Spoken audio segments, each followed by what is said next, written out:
You having fun yet? Oh, yeah, I'm having a blast. Thanks. Good. God, sucker teed off in that like he knew I was going to throw a fastball. He did know. How? I told him. Yes. And the next time you screech, it'll explode into millions of eardrums.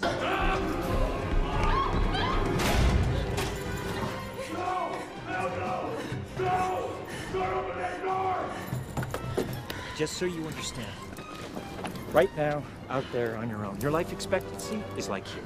With me, it's here. Without me, here. With me, without me. With me, without me. Just however many times it takes, pump it, then you're in the water and off you go. And that is roughly why you're only seeing this today and not Tom, is because Somali pirates have had their way with his dental work. I don't think no, sorry. I was half right. It's dental work. Somali pilots have little to nothing to do with it. He's having dental work today, and he told me he didn't want to come in talking like the Elephant Man. I thought it would be a good idea. I thought we should just cut to him and have him be unintelligible, and then cut back to me. And I'd come off a little bit better than normal in our two-way tug of war. Hi, I'm Mark.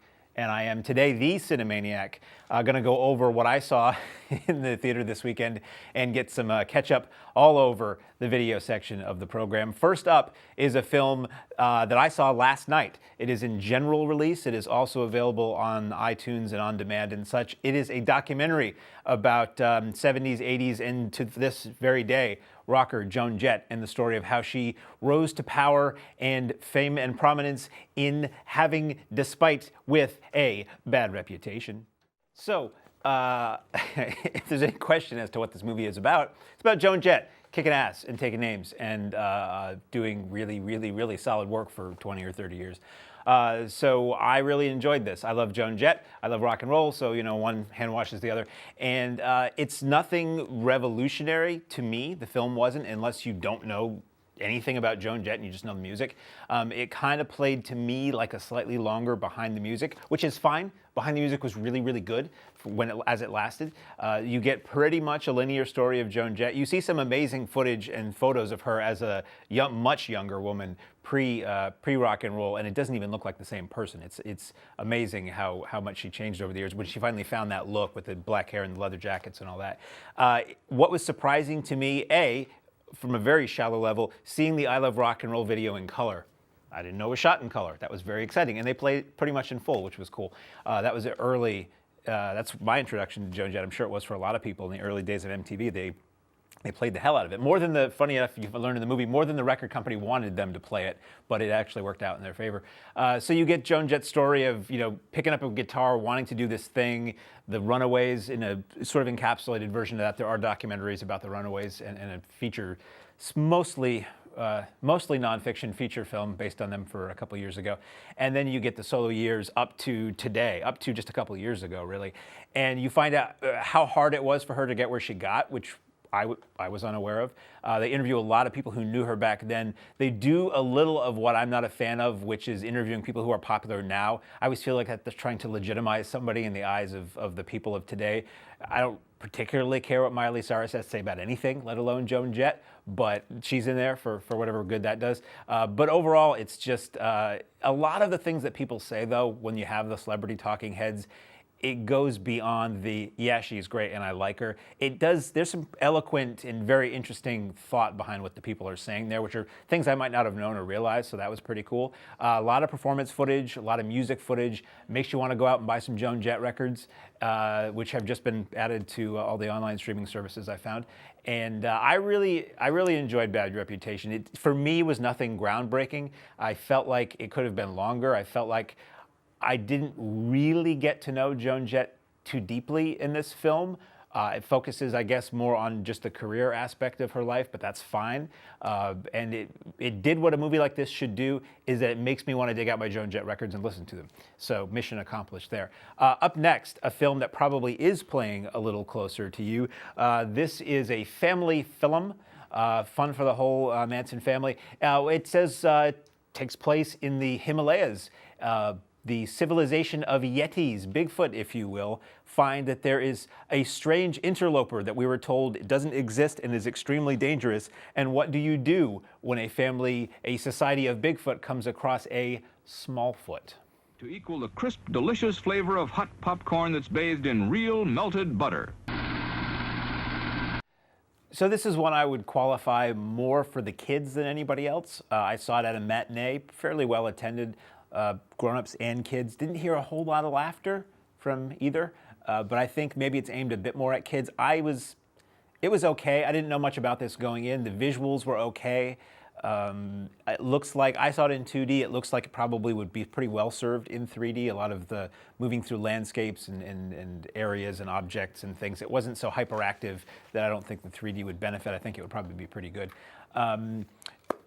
Voice cast, celebrity voice cast, which to me never makes any difference. I, after the fact, found out that it was Channing Tatum, who I usually find has all the depth of a thick board, but in this he seemed pretty emotive. So maybe my thing with Channing Tatum is if I hear him and I don't see him, it's better. At any rate, he was fine. Zendaya does a voice. Common does a voice, James Corden does a voice, and some other people whose names I didn't recognize. And overall, it's light, pretty colors, I will say that. An interesting little scenario and landscapes in the little village, and it's basically this, the very short form of the story is that all these Yetis live on this mountain that floats in the sky, they're told, and they have this almost like the ape lawgiver. He has all these stones that say, here's the way reality is. And they cite this Smallfoot, which they are told does not exist, and that gets them to question reality and go down below the fog that the mountain floats on, only to find that there's a whole world down there. So if you want to distill it into one group of people thinking another group of people is trying to kill them, so they build a wall around their place so nobody can ever get them, maybe you could view it that way. I don't know if that was the thought behind it, but that's there. Anyway, I didn't think this was very good. For myself, or as a grown-up type person, the only time I laughed in the whole movie was the scene in the trailer where the Yeti is between two mountain peaks and they slam together and crush him almost. There's a whole lot of cacophony. It's like an action sequence, and then it drops to silence, and I heard a little kid voice go, "Uh-oh." I laughed out loud at that moment. I used to not like it when there were people I don't like it when people make noise in the theater, but for kid films, I find it makes me enjoy them more sometimes when you have a child or somebody, throwing a little something in there that's cuter or more clever than the dialogue in the film you're paying to see. Anyway, so Smallfoot, not for me, maybe for you, maybe for your child. Speaking of fun for the whole family, you say you love the haunted rides, you say you love the dark side of life, you say you love potentially getting killed in something you've paid to go and see safely. Well, my friend and perhaps sometime attorney, you may want to see a little attraction called Hellfest. Freshman Center now. Enjoy a delicious snack and ice-cold Coca-Cola. So I've been told that there's actually a PG, this is an R-rated film, it's quite R-rated at times. There's a PG version of this that's being also simultaneously released so it's targeting a more family audience, and it's called Helpfest. And instead of being, malicious and violent, the masked person goes around and he's like, "Oh, your shoelace broke. Well, I just happen to have a set of spares here. And oh, you have a peanut allergy. Well, here's some non-peanut produced jam for you," and stuff like that. So, and he helps people find the restrooms and stuff like that. And so that'll also be in theaters. But Hellfest is a different movie. I quite enjoyed this, actually. It's nothing great. It's nothing earth-shattering. It is basically a slasher movie set in a haunted attraction, theme park, dark ride kind of place. I think that might have been what I liked about it, is I enjoyed dark rides and walk through haunted houses. There was, when I used to do my other show, Saturday Fright Special years ago, we would shoot at Fright Kingdom in Nashua, New Hampshire, and they would open the place up for us in the off season, and we would shoot all the host segments in this haunted attraction. So we got to see everything with the lights on and all the props working, but nobody else there, which was kind of cool and creepy. We get to see it with the lights on. We get to take backstage tours. So having all of that in my head watching this, I thought it was kind of cool, where you sort of see all the different scares and you see how the scares work to some degree, and you get to see a little of the backstage area. Very well lit and very well designed. It's an interesting premise, because if you're somebody who's in a haunted attraction where you're told the people might touch you and they're going to do everything they can to try to scare you, and somebody is stalking you, you're going to discount that as being real for as long as possible. And then when you realize it is real, trying to get help from anybody is going to be difficult, because everybody thinks it's just part of the ride. So the cast made up, Tony Todd was the only person I'd ever seen before, and he's got a very small role toward the end. It's mostly unknowns, which to me works well in a movie, because I'd like to think if Channing Tatum is in your film, you're probably not going to see him bite at first or at all. But when anybody can die at any time is one of Joe Bob Briggs or Sam Raimi's rules of horror films, and that's the case here. You don't know who these people are, so anybody can go. And when they go often in a more violent way than I expected. My jaw was actually hanging open at times because I just didn't think. I assumed this was a PG-13 horror movie, and when the gore pops up, it is brief but very, very effective and brutal. So I thought this was fun. I would be willing to see more of these set in other traveling parks. If the same killer popped up somewhere and did the same thing to a different group of people, I think it would work again. It's nothing earth-shattering. It's being released obviously for the Halloween season, though I always feel like they release these Halloween or horror movies way before Halloween, so by the time Halloween rolls around, they're all out of theaters. But speaking of Halloween, they're probably releasing them specifically to avoid competing with the new Halloween film with Jamie Lee Curtis, because I think everybody's probably just going to flock to that instead. At any rate, I thought Hellfest was fun. It looked great. It was creepy. It didn't have the shaky camera garbage. I did kind of hate all the characters by the time they got to the park, so I was unfortunately ready to see them go. But well, maybe one of the two people or two of the people are okay. But anyway, Hellfest I thought was fun. That is all that is currently in theaters that I'm going to talk about right now. We'll move on to that which you can see on the home video platform, device, service, format, or brain scan of your choice. First up is a film you may have heard of from a series you may have heard of. It tells the tale of a young Corellian space pirate and how he got his last name and how he met his sidekick and how he got the scar and where he found the belt buckle and all that kind of stuff that prequels are really, really valuable for telling you in Solo, a Star Wars story. Jane, listen, help me out, will you? Harold hates my coffee. What kind do you use? And they all get killed, and the other Star Wars movies never happen. I thought this was fun, okay? A lot of people had a beef with this. I had to really get over Harrison Ford not being Han Solo. That's cornerstone of my childhood existence, was Han Solo as with Harrison Ford. So, but I went into this movie going, it's not going to be. So you still have to watch it. So Alden Ehrenreich was fun. He had the spirit of Han Solo. It's hard to see somebody else as Han, but he was. So there. The Chewie-Han relationship, when that comes together, felt very natural. Overall, I thought it was fun. It's a good adventure. It's a light adventure movie. It's not, the galaxy does not hang in the balance like it does in so many other films. And I wish with Star Wars, that's why I like Rogue One a lot too. I wish Star Wars films and the Marvel films would have far lower stakes and much smaller scenarios involved, because end of the world and universe-sucking, reality-sucking vortexes get tiresome after a while. So everybody in this is fun. It's a good cast. Donald Glover as the young Lando Calrissian is a lot of fun and funny. And I don't get off on the whole, this is how he got the name, this is how he got the scar. It's just like, yeah, whatever. And the beginning of the film is kind of a mess with a lot of expository dialogue to sort of fill you in or make sense of things. I know it was sort of a troubled production, and that may be one of the cracks that show in that case. But I thought it was fun. It feels like Star Wars. It's a good time. This one might work better for younger people who are not as well versed in the original films. They might not have as much of a beef with it. But I thought A Solo Story was fun. Apparently it did poorly enough that we might not be seeing any more Solo stories or Star Wars stories. I don't know. I do think releasing one of these a year, Star Wars used to be special. It used to be every 2 years. It was every 20 years at one point. And to make them all the time, much like the Marvel movies, I think people get burned out. It's hard to keep up with all this stuff. At any rate, your mileage may vary, your parsecs may vary, but I thought Solo was fun. Now, up to the section of the show I've been patiently, not so patiently waiting for. This is where I play catch up with all the cool stuff that I've been requesting from the last month or so from various video companies. First up is the sequel to arguably the greatest horror film or scariest film of all time, depending on, again, your mileage and persuasion. We have John Boorman, who's made a lot of really great movies, and Richard Burton, who is in a lot of really great movies, and Max von Sydow, it goes on, and Linda Blair in a film that some might say is not equal to Exorcist II, The Heretic. Wide open style that really lets you have it. Schmidt, Big Mouth. The amount of quality talent involved in this film, it's shameful. So, it's really bad. I've seen it before. I watched it again. Okay, so this is a Scream Factory release. If you know Scream Factory, if you don't, Shout Factory subsidiary that puts out horror films. They do amazing jobs. So they're like Arrow. It's an amazing transfer. It's tons of extras. This is actually, you get 2 different cuts of the film. Apparently, it was originally released and it was viewed as a mess, and John Boorman recut it very quickly and put it into theaters, and there was a different version on home video than in theaters. So I chose to watch the longer version. I didn't have time to watch both before the show, and then I read up on the differences, and apparently the differences are pretty substantial here and there, like an entirely different ending, different scoring, additional scenes here and there, so it's worth watching both. I do want to watch the other one, but this is one of those movies, like another awful second film, Smokey and the Bandit Part 2, sequel to a movie I like a lot.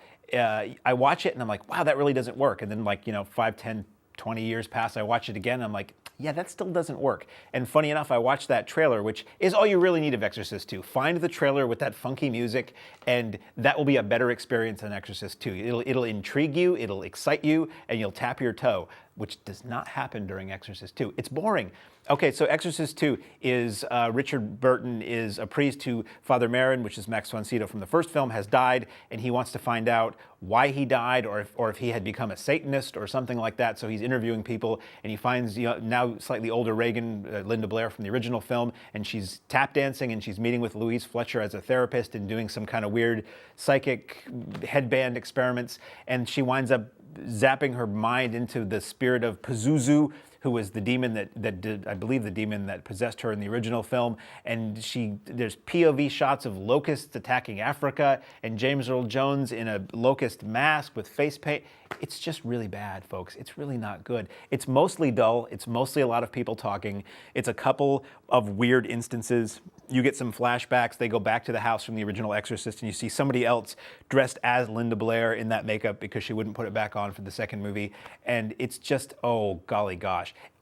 Having said that, the packaging is interesting. I mean, the whole package that you get the 2 films that you can compare. You get a John Boorman commentary on the longer cut of the film, and you get a lot of extras that sort of try to explain this thing. So I may keep this, as much as I didn't like it, I may keep this to watch again in the future to see if I like it any better, or watch all of the supplemental material and then watch the other version of the movie, because it is a fascinating misfire. You took this gigantic film, and then 3 or 4 years later you make this sequel that is just a dud. And how does that happen? And why do you think that doing this other, arguably more cerebral thing is a worthy follow-up to this movie? You're not giving anybody what they want. Frankly, if you give them what they want, it's beyond the door. It's just a knockoff anyway. Exorcist is such a prime example of a film that did it, and it did it perfectly, and no matter how many times somebody else tries to do something, it can't even come close. I will say Exorcist III, Legion, I do like quite a bit. It's a different kind of movie. It's not trying to go back to that same well again. That one I would highly recommend, but Exorcist II, wow. It has its fans, I'll say that much. Okay, now we move to the Arrow Video Corner, and this is a shame because, although funny enough, we have Rambo up at the corner who may actually, Rambo, he hook-shotted it. We'll move on to talking about a few titles here. These are all out either as of tomorrow or as of now because I'm playing a little catch-up. First up is a really good movie. Oops, I gave my opinion away. We have a film based on a Frederick Forsyth novel about a man who has been hired to assassinate Charles de Gaulle in France in the late 60s, early 70s, played by Edward Fox. And this is about what happens when everybody races against time to stop and make cease the day of the Jackal. 3 completely new kinds of Ford cars for 1960. This is interesting. I just realized watching that trailer how much In the Line of Fire, the Clint Eastwood, John Malkovich movie, was influenced by this. And I love In the Line of Fire. And I hadn't seen Day of the Jackal since I probably rented it on VHS when I was in junior high or high school. And it's really good. It's a socio-political assassination thriller. Basically, you see these 2 parallel storylines where you have Edward Fox, codenamed the Jackal, who has been hired to kill the president of France. And it's his ornate and extremely detailed and well thought out plan to get into the country and have his weapon and take out his target. And all of these things that don't even totally make sense as to what he's doing and why, but it's just this huge master plan that you see unfolding, at a good pace. And then you have the police or the federal authorities who know something is going to happen. And it's the process, similarly, they're going through all these crazy ways to try to figure out who's doing what when and how they try to race against time to stop the guy. Shot in France, roughly around the time, and apparently this was more or less a true story. Shot around the time that this happened, not long afterwards, and a lot of attention to detail that's really fantastic. A lot of European locations that are really interesting, and it's the old cars, it's the old houses, it's all that stuff. It's just really good. It was pretty long. I think this was like 2.5 hours, but it never bothered me. It could have even been longer. It's just like so fascinating to watch. And as the two storylines get closer and closer with the good guys and the bad guy, it gets really, really tense because you don't know, and it's not even whether you care about whether Jackal gets shot or not. It's whether the good guys are going to achieve their goal or whether the bad guys are going to achieve his. So it's fantastic. It looks great. It didn't blow my mind, but it looks very good for a film from the early 70s. Good supplements, some on-set behind-the-scenes interviews and footage that are interesting. Not very long, but interesting. And then 1 or 2 commentaries and a lot of supplemental information about the film and the filmmakers. So I thought Jay the Jackal was really good. This is one of those, like, a lot of what Arrow puts out is, it's kind of goofy and mainstream audiences wouldn't like it, or older folks might not like it, but Day the Jackal is really solid, and it's probably a film a lot of people have heard of. There was a remake called The Jackal with Bruce Willis in the late 90s, early 2000s that I never saw, I don't remember, but this movie is solid. So, speaking of solid, here's another film that is not yet up to solids. It is a very strange movie that I happened to see on a drive-in screen like 3 weeks ago on film. It's directed by Ted Post, who did, I think, Magnum Force and some of the early Dirty Harry films. Journeyman director who did tons of studio stuff and TV. In the middle of doing all that, made this really, really weird movie entitled The Baby. Tender, too. So make Sunbeam bread your favorite choice. Thank you, or you're welcome, depending on your taste. This is a weird movie. It feels like a studio film. It almost has a TV movie feel to it, really, with the way it's scored and shot and cut. Basically, the story is there's this group of women, a mother and her daughters, who are looking after the mother's son, the daughter's brother, who is probably in his early 20s, but acts and is treated as though he is an infant. So he squeals and cries and lives in a crib and flops around like a baby, and it's strange. So a woman who's from social services comes to investigate this and help them with the baby, and then she has her own nefarious ulterior motives that become clearer slightly as the film goes on, and then there's a big reveal at the end that is kind of shocking and very strange, and maybe it's funny, I don't know, it's very weird. So the film is, as I say, it plays out pretty cleanly, as though it's not necessarily in subject matter, it's an R-rated film and it earns it, but it plays out visually cleanly, so it's not like Eraserhead weird, it's just a very strange subject matter. It has very shocking moments here and there, moments of violence or strangeness that reminded me of Lady in a Cage, if you know that, which is a favorite movie of mine. So The Baby is very weird. So this is Arrow. They took this movie from 1972 and they made it look gorgeous. They loaded it with extras. There's a commentary. There's an interview with the director that runs, I think, an hour that's about this film. There's interviews with a couple of the actors. A phone interview with the man who played the baby, the titular baby, as it were. Mariana Hill has an on-camera interview. You might know her from Messiah of Evil, if you like the movies I like, and some other stuff. So strong supplements, good transfer, a lot of context for this weirdness, and it's not a movie for everybody, but boy howdy is it effective. We'll say that much about it. So, up next, another Arrow title. This is a giallo film from 1977, which is kind of late in the game in my head for giallo films. I always think of those as more early 70s. Shot in Italy, starring Ray Milland and other people you may or may not know. Score by Riz Ortolani, who's a guy who does really, really cool music. Very funky, disco-fied score for this one. It is entitled The Pajama Girl Case.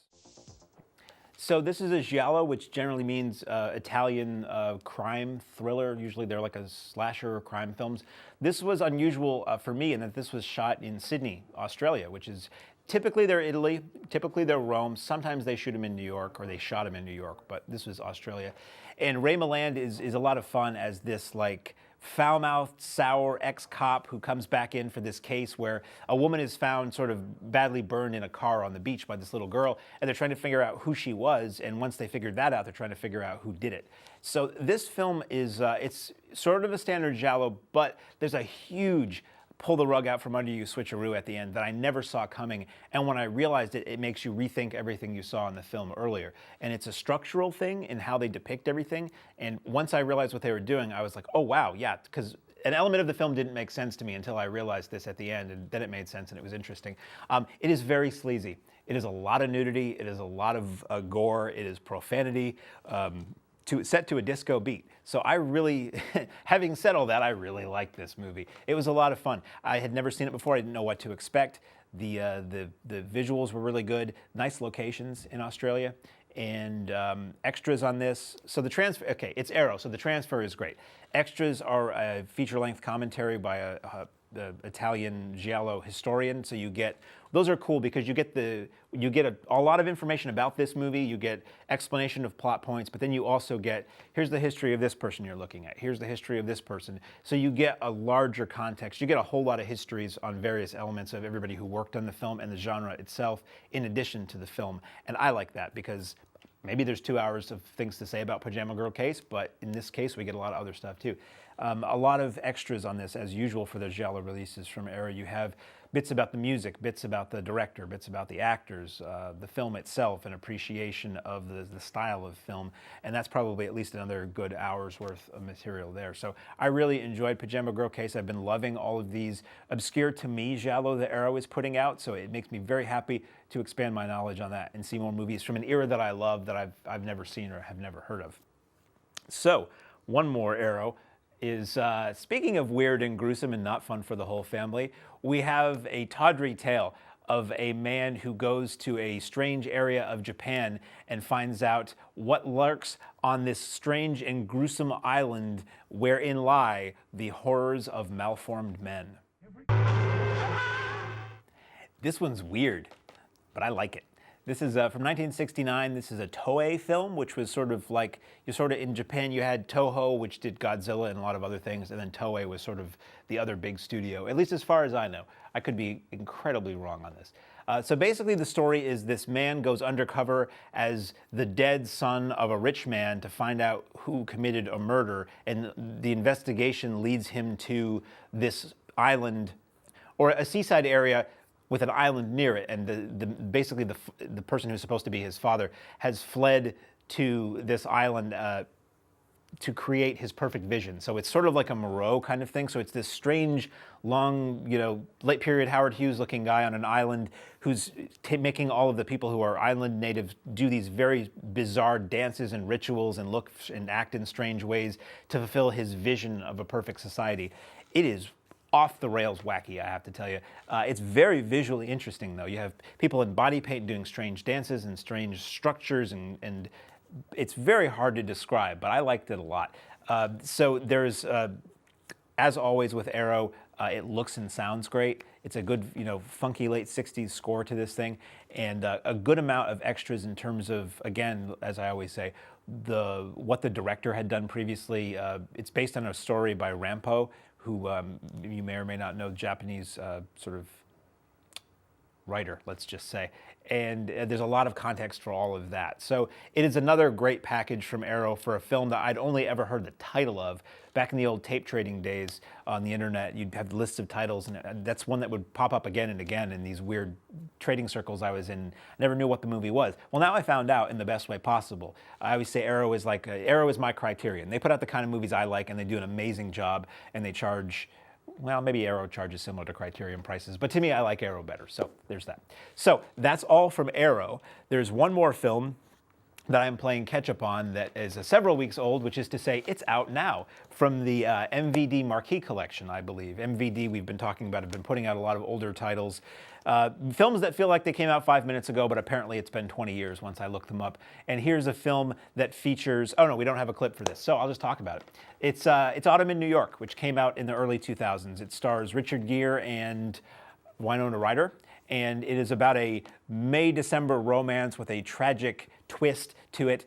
Basically, Winona Ryder is a young woman that Richard Gere stumbles upon in his restaurant, and he falls for her, and he begins a courtship. Gere is a guy, he's rich, he's loved him and leaved him for many years, including apparently Winona Ryder's mother at some point, which makes it a little weird and creepy. And he falls for Winona Ryder only to find that she has some terminal condition, incurable disease, and it will not be long for this world, but they decide to soldier on anyway and make the most of the time that they have together. So, Autumn in New York, as the title says, New York looks great. And I don't know if you've ever heard this or not, but apparently, according to many films, it is the greatest city in the world. I don't know if they pointed out in this one or not, but it's fall in New York, so it's autumnal, it's golden brown, and it looks great, and it's a lot of on location shooting, and it's basically about will the love of a good woman make Richard Gere less of a Lothario and a cad and a masher, or will he continue his filthy Eastern ways, and will Winona Ryder live long enough to, I don't know what, make it to the next Christmas? I mean, it's pretty much a guarantee in the movie that she's not going to make it to the end. So you've got that tragedy that's sort of twisting in the wind there. So this was never a film that I saw until I got this disc, because it was never a film I would have chosen to see. It was pleasant enough. I would probably say this probably will appeal more to the ladies than the gentlemen, I'm guessing. For me, it felt a little like a Lifetime movie, not in a good way. It was very melodramatic, and at times, some of the sort of tragic moments, I don't want to give much away, but there are periods where Winona Ryder just drops like a sack of wet potatoes because she has a heart condition, and some of those are almost comedic if you wanted to view them with a cynical eye. Ultimately, it's a pleasant film overall. It's got a very young Vera Farmiga, which I thought was interesting. Before, I think the first thing I'd seen her in was Up in the Air. So to see her in a movie that was maybe 10 years before that was surprising to me. That was kind of cool. And it has some other faces you would recognize. I think Anthony LaPaglia is in it, who I've liked since Innocent Blood, sort of as Richard Gere's bit more upstanding friend. So that is out now via MVD Marquee Collection. Looks good. It's got some extras, not a lot. And it's basically, I think a lot of what the Marquee Collection is doing is they're giving physical media HD releases to films that have not had them before. I don't know if they're doing new transfers or if they're getting transfers that were prepared for the HD channels, like the barbershop films may have been prepared for MGM HD, I don't know. At any rate, Autumn in New York is out now from the MVD Marquee Collection. Let me just casually look at the clock and see that I have a little bit of time. I'll tell you what I did this weekend. I'll tell you what I did the last couple weekends. So I spend my weekends in Pennsylvania at the Mahoning Drive-In Theater in Laheyden, Pennsylvania, where I work at the snack bar, and I love it. It is all retro drive-in. As far as we know, the only one in the country that's all 35 millimeter, all old movies, spanning titles from like the 30s to the 90s, I would guess. And each weekend usually is themed to a certain thing, and then sometimes Exhumed Films from Philly uses their voluminous collection of rare film prints, and they put on themed weekends. So this last weekend was Weekend of Terror 3, and I got to see, or we all got to see, The Town That Treaded Sundown, which is a film, fact-based film set in, I believe, Texarkana, where apparently there's beer, according to Jerry Reed. And some masked man with a hooded masked man was basically shooting people here and there in 1940s, mid-40s, and they never caught the guy. So this was a film directed by Charles B. Pierce, who was probably most famous for The Legend of Boggy Creek, which was a Bigfoot-type movie back in the 70s, and it was released, I'm not sure who released it back then, but I think MGM had the DVD out at some point. It has Ben Johnson, has Mary Ann, Dawn Wells from Gilligan's Island is in it, and somebody whose name is escaping me, but who I like a lot, and I'm doing his memory a disservice by not saying it. Anyway, it's a good little thriller, not great. A lot of people say it's a prototype for the look of Jason in the second Friday the 13th movie, the tater sack Jason with the bag over his head. It's a pretty good suspense movie. It's strange, comedic flights of fancy that you wouldn't expect that don't totally work, but overall it's a pretty well done film, and the print looked really nice. It looked like that we might have been seeing that within the first month or so of its release back then. We also had Toolbox Murders, very classy film. If you ever wanted to see a very bizarre dark side of Wesley Ure from Land of the Lost, Will Marshall from Land of the Lost, and he used to be on Days of Our Lives, I think, on a soap opera on the NBC in the 80s, and he was the host of Nickelodeon's Finders Keepers in the 80s. If you want to see a really sleazy movie with him in it, there you go. And Cameron Mitchell, Toolbox Murders is one. Drive-In Massacre was another. Not a terribly good movie, but it's a film about somebody killing people at a drive-in, and to be sitting in your car at a drive-in while watching a movie about people being killed in their cars at a drive-in is kind of cool. We also had, geez, I would look at my shirt if I could read it, but we can't. At any rate, we had a lot of really cool movies. Had people coming from Wisconsin and North Carolina and all over the joint to come and hang out for the weekend and watch films on the big screen, which was a lot of fun. Only a few more weekends left there, so I'm sort of savoring the flavor while I can and seeing all that I can. Next weekend I can't make it, sadly, and it is the weekend that is most designed for my taste. It is a night of kung fu movies and a night of spaghetti westerns, and two genres that I love, and it really stinks to have to miss it, but, you know, obligations happen. So, I would ramble more, but it's just this. You get enough of this after a while. You want to come back next week when there's two people talking and not just me. And now that I've gotten caught up on the docket, you probably will be hearing about far fewer bizarre, weird movies you'll never watch than you have this week. So until next week, I am Mark, and I am the Cinemaniac.